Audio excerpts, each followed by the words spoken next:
This is Twit. 5.1 inches, 1080p Super AMOLED.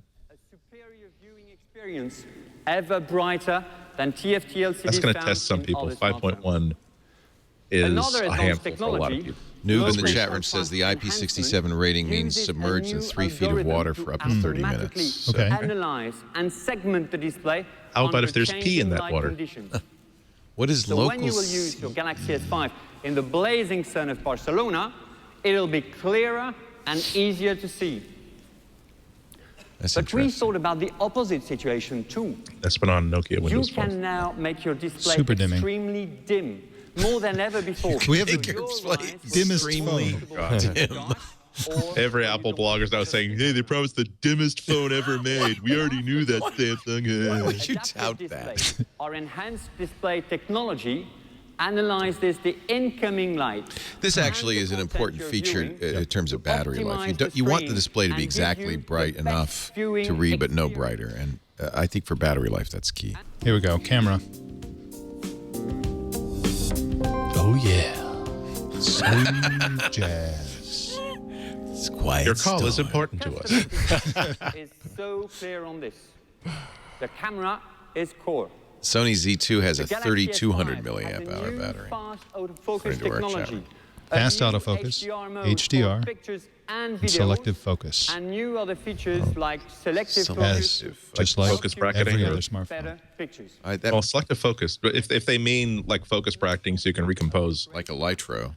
Yeah. That would be intriguing. Probably not just like a Lytro, but probably like what Nokia is doing with focus bracketing. Or like the Moto X, where you just simply move Tap the it. focus thing and then take the picture. With a technology used Hybrid in autofocus. professional DSLRs called phase detection. Oh, that's pretty good. We put this That's very new. hybrid AF Yeah. on a 16 megapixel Phase is very phones. fast. That's a good way to do it. Olympus is really selling that hard as one of the big features of their $1,400 camera, for instance. That's right. So users get increased precision, faster response time, and a much more exciting camera experience.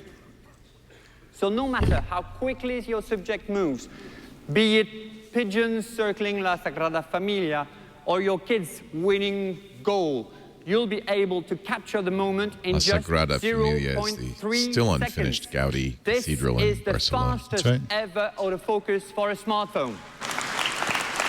Goal. What is this goal? Is it that soccer I've heard about on the internet? What is that? Now let's talk about high dynamic range, what we call rich tone. 0.3 seconds. As you know, HDR is a solution for taking good photos when there is too little or too much light. But to get satisfactory result, you know you have to remain stable, very stable. And it takes precious time to process the images too. So how is our new rich tone mode better? Well, it instantly controls the light exposure at the moment you focus to give you, in real time, a picture. I have to point out this is a feature that the iPhone introduced with the iPhone 4. Yeah, but if they do it, they're saying they're doing it live so that you can actually see the effects as you go. So the viewfinder shows you the HDR. That is a difference. Of course, The big Ford sell of takes two HDR here, images. if the camera can on its own decide that this needs HDR, I'm going to put that in automatically, as opposed to making a switch you have to locate and then turn on. That's a big deal. Right. You shouldn't have to worry about it. Depth of field. Also, that's a lot of processing power to simply do it as a matter of course, as opposed to at the user's bidding. They have an enhanced Here we go. blur. Here we go. Selective focus. Allowing you to apply this kind of out-of-focus effect. Yeah, see? There you go. Like a pro. But it will also protect your data Here we go. at a whole new level.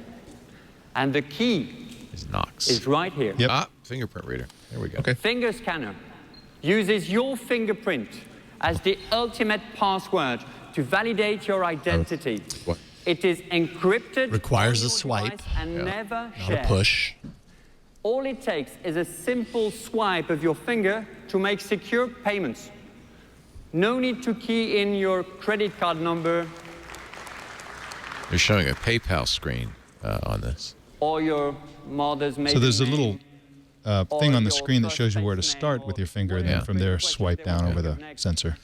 This is how fingerprint readers in Lenovo and other computers have worked in the past. Yeah. I And if, haven't. and if they are letting you, if they are letting you do stuff like authenticate for PayPal, that is something that Apple is not doing It's not currently. yet done. That's right. But would they connect that to Google Wallet, or is that something that they want to make sure you're going through a Samsung authorized transactor?